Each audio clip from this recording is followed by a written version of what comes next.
Ajeita.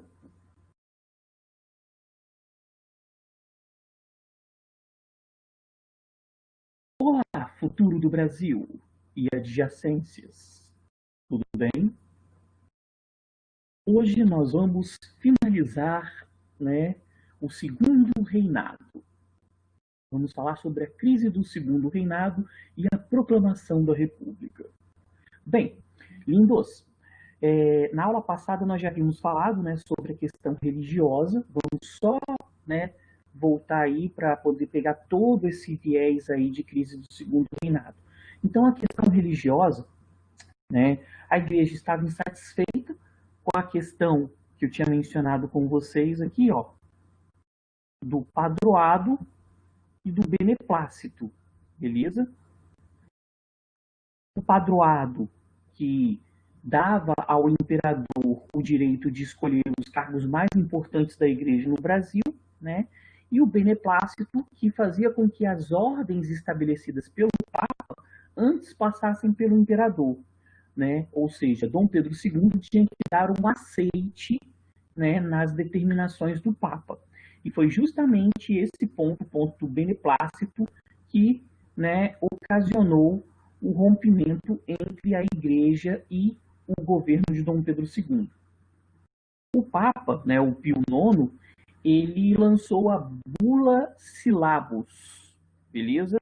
A Bula Syllabus, ela obrigava os membros da Igreja, a expulsarem de seus quadros os membros da maçonaria. Era um processo de perseguição à maçonaria, ok? Então, o Papa determinou a Bula Syllabus, expulsando os maçons da Igreja Católica.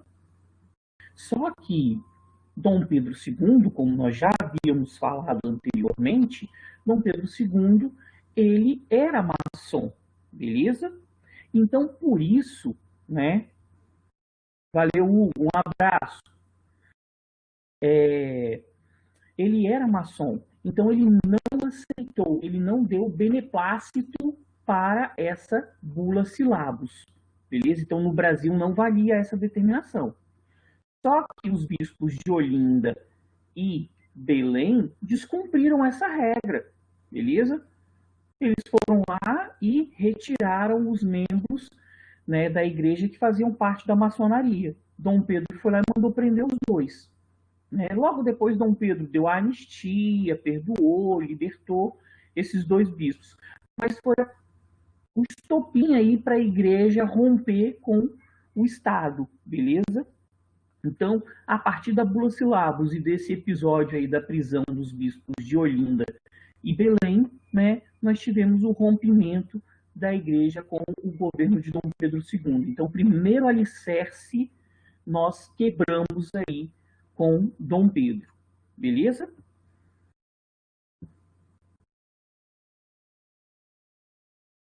Questão militar.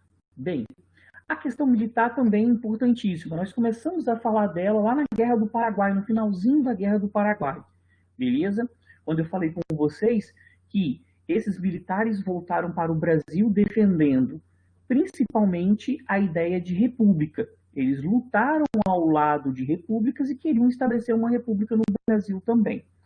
Além disso, nós temos que somar a essa questão, que o exército brasileiro, os heróis da pátria pós-guerra contra o Paraguai, eles ficaram extremamente desprestigiados, beleza? O governo investiu muito pouco no exército a partir da guerra contra o Paraguai. Os soldos, os salários, eles eram muito baixos, tá? O salário era uma merrequinha. E aí o exército, que saiu muito fortalecido da guerra contra o Paraguai, se sente, então, maculado pelo governo. E para piorar a situação, nós estamos falando de um governo, de 4 poderes. O poder moderador dava plenos poderes a Dom Pedro II. Os membros do exército que se manifestassem politicamente poderiam receber punições. Então, aqui, vamos grifar aqui, punições, a oficiais, que participassem, que se manifestassem na questão da política. Exemplos, o Cunha Matos e o Sena Madureira, beleza? Que foram punidos por fazer críticas ao governo. Lembrem-se muito bem dessa situação, desse episódio, porque foi justamente, né, uma fake news, vamos dizer assim, a respeito da prisão do Deodoro da Fonseca, que, né, serviu de estopim para a retirada de Dom Pedro II, beleza? Então, as ideias, né, ligadas ao fim da escravidão e à República começaram a ser defendidas pelo Exército Brasileiro. Então, voltando àquela questão lá da guerra contra o Paraguai, o Brasil lutou ao lado e contra, né, territórios que eram repúblicas e que não tinham mais escravidão. Então, isso acabou criando, né, essa ideia, né, do Exército Brasileiro de estabelecer isso também aqui no país. Ok? Dúvidas vindos? Estou indo muito rápido. Tranquilinho. Beleza. A questão republicana. Então, como eu falei com vocês, né, o governo de Dom Pedro II, ele esteve perdendo os seus alicerces, sem base de apoio nenhum, foi retirado do poder facilmente. Nós tivemos aí a questão do Manifesto Republicano, tá? Uma parte do, do Partido Liberal mais radical, né, acabou estabelecendo aí o Manifesto Republicano, tentando, né, defender aí a ideia de república. E fortalecendo esse discurso, nós tivemos a seguinte situação. Aqueles cafeicultores lá do Oeste Paulista, que representavam a elite brasileira, né, e que não participavam muito da vida política do país, começaram a participar. E aí eles fundaram aqui, ó, o PRP, o Partido Republicano Paulista, beleza? Então, o PRP, ele começou a questionar o governo de Dom Pedro II e a defender, né, esse novo formato de governo. Então, o que aconteceu aí nesse processo aí? O que estava acontecendo aí nessa década de 1870 que fez com que essa elite econômica, né, se voltasse contra o imperador? Então, os cafeicultores que representavam a elite econômica, eles tinham uma participação política muito pequena. E aí, né, o descompasso, a diferença entre esse poder econômico e esse poder político fez com que eles criassem o PRP, beleza? Então, na Convenção de Itu, nós tivemos a criação desse partido. Depois, nos outros estados, né, como, por exemplo, aqui no Espírito Santo, nós tivemos a criação também dos partidos republicanos, beleza? A ideia de abolicionismo, lembrando que o Oeste Paulista ele utilizava mão de obra de imigrantes, a região do Vale do Paraíba que estava ainda muito presa à escravidão, tá?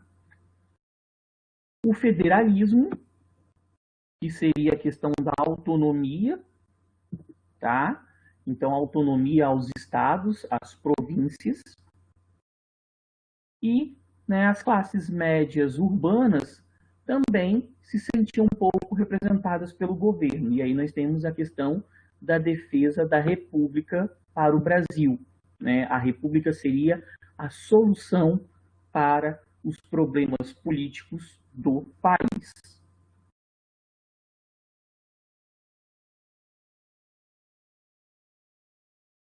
E a questão abolicionista, que nós podemos pensar na questão abolicionista como o último alicerce de Dom Pedro, né? Então nós vamos perceber que quando a abolição foi estabelecida, né, no 13 de maio de 1888, Dom Pedro já não tinha mais apoiadores nesse contexto, e aí, né, em 1889, ele foi retirado do poder. Bem, então a abolição ela retirou do governo o seu alicerce, a sua sustentação aqui, ó. Vamos marcar aqui, ó, a abolição da escravidão, né, retirou a sustentação do governo. O governo passou a ser atacado por todos os setores, beleza? Então, os textos, as críticas nesse período, né, relacionam o atraso no Brasil, atraso tecnológico, atrasos, né, econômicos, sociais, todos esses atrasos são relacionados, são vinculados ao formato do governo. O Brasil é atrasado porque é uma monarquia. Esse foi o objetivo construído aí a partir de 1870, né, no imaginário coletivo. Beleza? E aí vamos, né, a essas leis abolicionistas. Como que foi esse processo aí, né, nesse movimento abolicionista? O movimento, ele tinha aí como partícipes intelectuais, né, as camadas médias e setores do exército. Eram os alicerces aí do movimento abolicionista, que foi formando, que foi criando, né, um monte de clubes, né, clubes abolicionistas que faziam eventos, que faziam festas, angariavam fundos para comprar escravos e dar a alforria, beleza? No Espírito Santo, né, o Afonso Cláudio foi o responsável pela criação do nosso clube abolicionista, que acabou influenciando, inclusive, as cores da bandeira do Espírito Santo, ok? E aí, dentre essas leis, né, que foram paliativos nesse processo, que foram minimizando até, né, Dom Pedro foi mantendo aí a escravidão quanto ele pôde. Nós tivemos a lei do ventre livre e a lei do sexagenário, que vale a pena destacar, tá bom?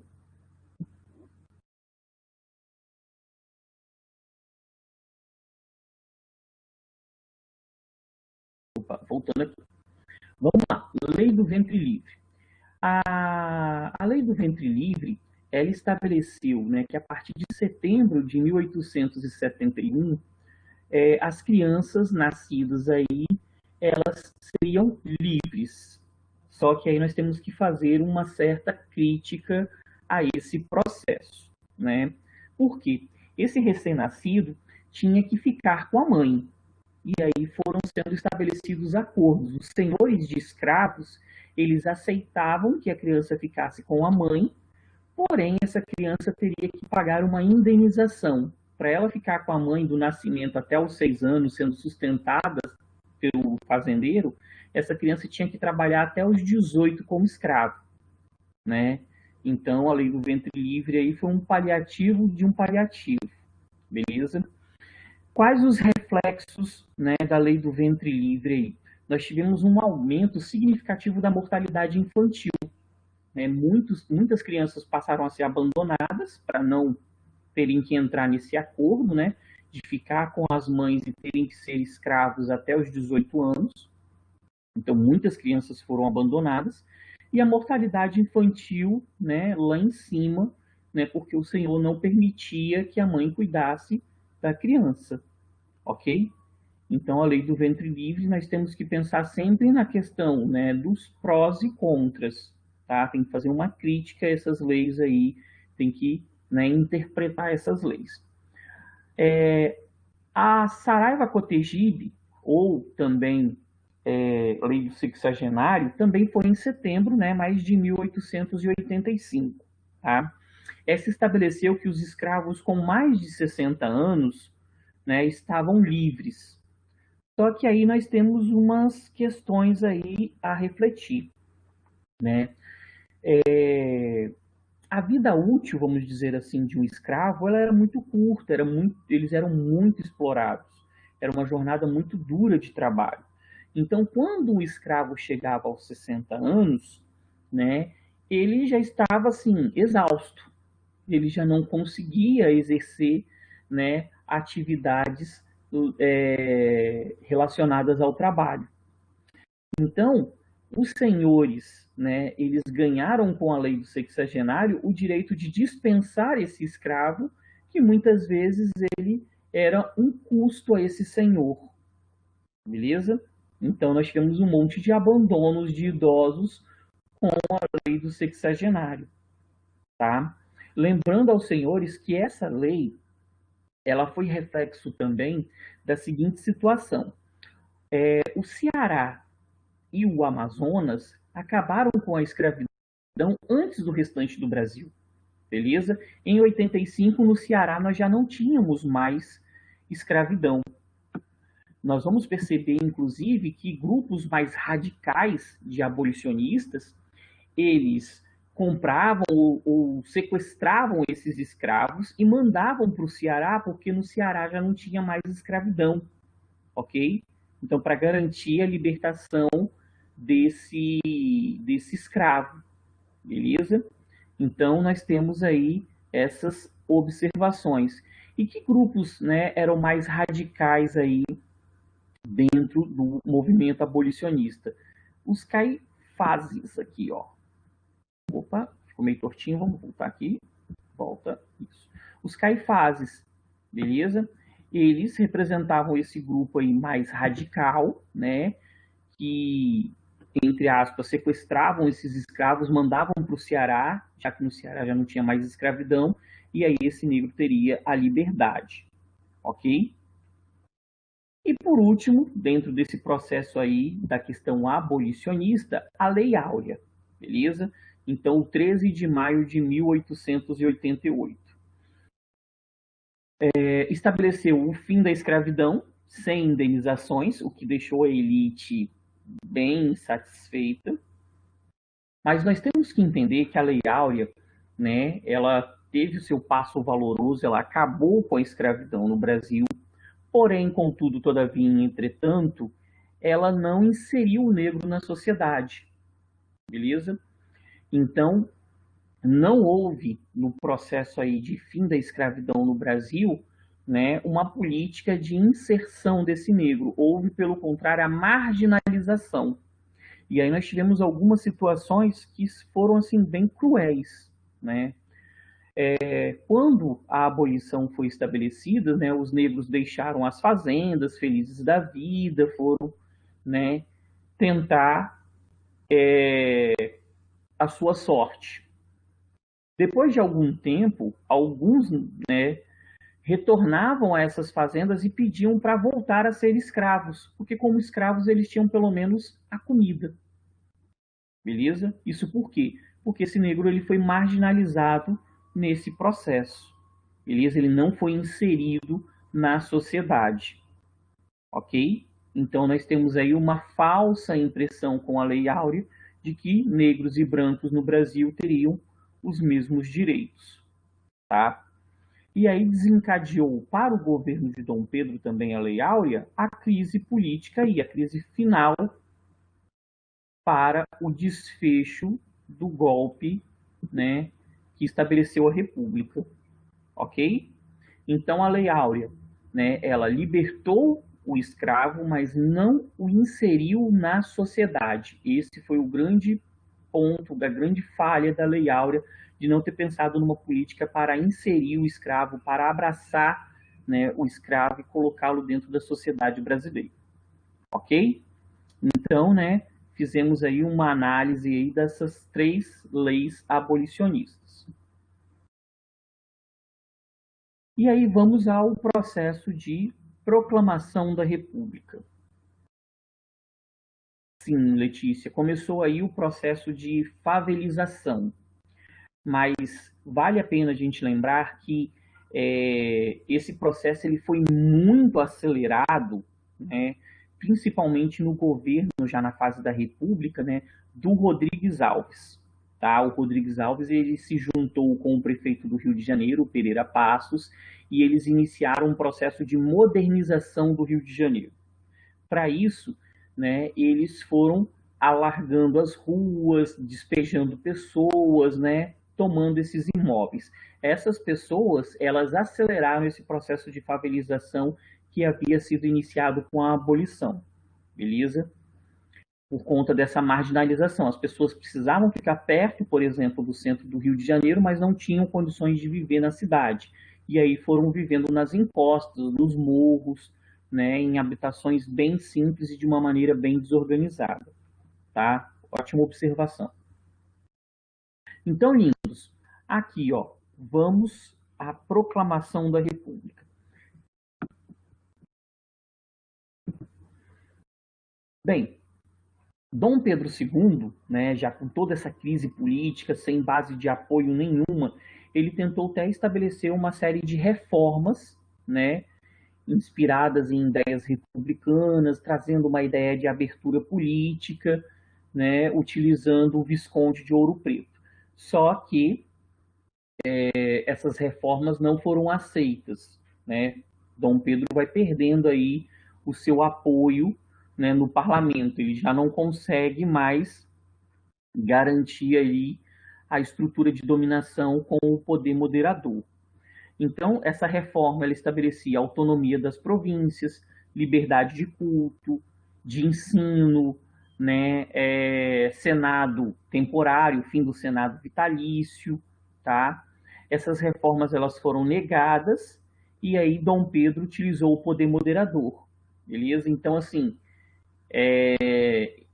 ele já não tinha mais como, né, se manter um diálogo com o parlamento, com o Congresso, beleza? Então, nesse momento de tentar aí se manter no governo, criando aí uma flexibilização do seu governo, isso não foi aceito, tá bom? E aí surgiram, que eu brinquei com vocês naquela hora, né, das fake news.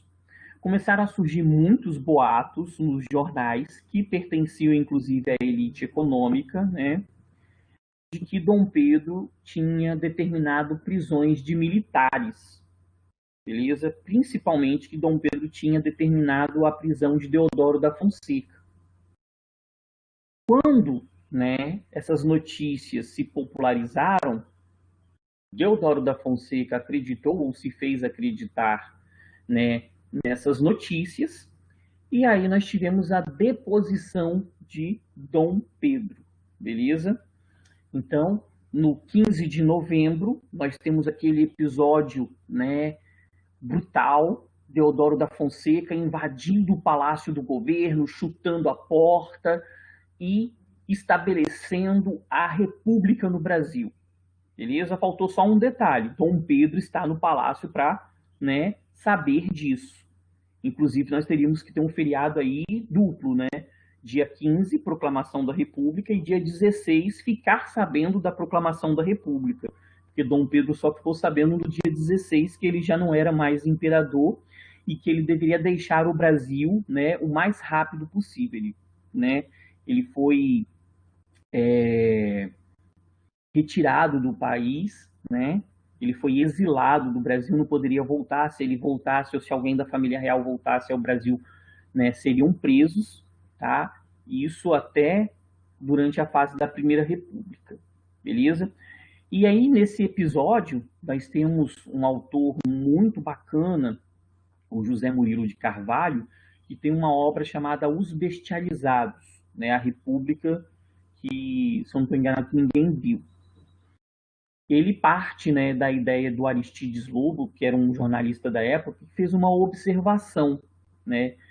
Qual foi essa observação? Que a população ela assistia à proclamação da República como se fosse uma parada militar. Ninguém sabia o que estava acontecendo, beleza? A população comum ela assistiu de forma bestial, né, à proclamação da República. Nós não tivemos uma participação popular nesse processo, assim como nós não tivemos a participação popular no processo de independência, beleza? Então, a construção do nacionalismo no Brasil ficou muito deturbada por isso, ok?